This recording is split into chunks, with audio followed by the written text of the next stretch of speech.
سر شاہد ہے اور میں ایک اسٹوڈنٹ ہوں، کمپیوٹر کا بھی اور اکاؤنٹس کا بھی۔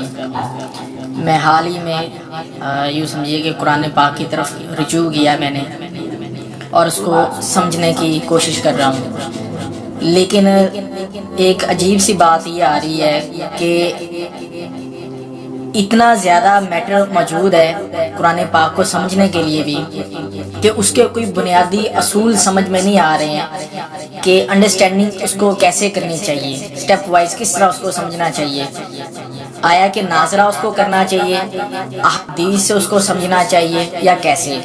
کیونکہ اگر ہم احادیث کو بھی اٹھا لیتے ہیں پڑھتے ہیں تو کچھ علماء کہتے ہیں جی کہ احادیث کے بارے میں بھی یہ ہے کہ کچھ ضعیف ہیں یا حسن ہے یا اس کا مطلب کسی خاص وقت کے لیے تھا۔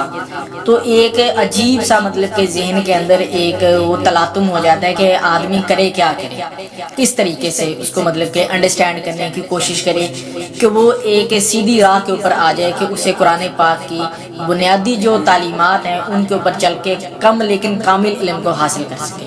قرآن مجید کی طرف آپ کا رجوع ہوا ہے، توجہ ہوئی ہے، اس کو اللہ کا بہت بڑا فضل اپنے اوپر سمجھیے، اور جب اللہ کا فضل ہو تو پھر اس کا شکر بھی ادا کرنا چاہیے اللہ کے جناب میں۔ میں آپ سے ایک عجیب بات کہہ رہا ہوں، شاید آپ کو بہت وہ نئی سی لگے گی۔ قرآن کو ایسے پڑھیے جیسے بدو پڑھتے تھے۔ بدو نہ فلسفی تھے، نہ منطقی تھے، نہ سائنسدان تھے، نہ ابھی حدیثیں ان کے پاس تھی، نہ ابھی فقہ مرتب ہوئی تھی۔ وہ کیا تھا؟ عربی زبان، یہ ان کی اپنی۔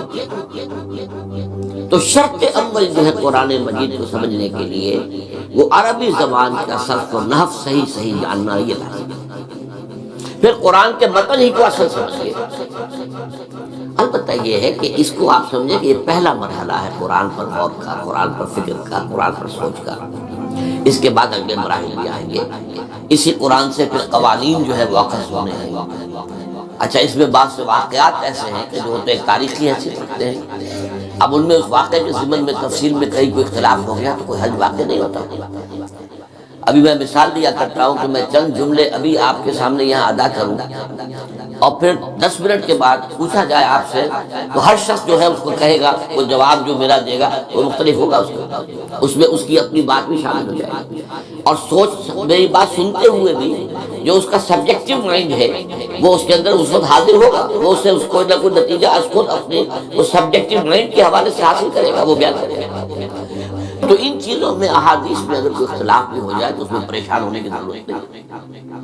ابھی ہمارے ہاں یہ جمعے کے اجتماعات میں حدیث جبرائیل جو ام السنہ کہلاتی ہے، جیسے سورہ فاتحہ ام القرآن ہے، ایسے حدیث جبرائیل ام السنہ ہے، سنت کی جڑ اور ماں۔ اب اس کی جو آیات آئی ہیں اس میں مختلف اختلاف ہے، الفاظ کا اختلاف ہے، ایسنس ایک ہے، مفہوم ایک ہے، الفاظ میں بڑا فرق ہے، تفاصیل کا فرق ہے۔ تو اس حوالے سے اس میں گھبرانے کی ضرورت نہیں ہے۔ پھر یہ کہ فقہی معاملات میں اگر اختلافات ہو گئے وہ بھی نیچرل ہے۔ آپ کو معلوم ہے کہ ایک ہی مقدمہ ہوتا ہے، 8 جج بیٹھے ہوئے ہیں ایک بینچ پر، 5 کا فیصلہ ایک ہے، 3 کا ایک ہے، اور بھی تقسیم ہو سکتی ہے۔ قانون وہی ہے، اور یہ میں بات کر رہا ہوں سپریم کورٹ کی یا ہائی کورٹ کی، وہاں پہ تو ظاہر بات ہے وہ نئے بیانات نہیں لیے جاتے، وہ جو بھی فائل ہے وہ تو بہت پہلے سے تیار ہو چکی ہے، اس کے اوپر بحث ہوتی ہے، اسی سے اخذ کیا جاتا ہے، مطلب ان کا وہی رہتا ہے، اس کے اندر تبدیلی نہیں ہو سکتی۔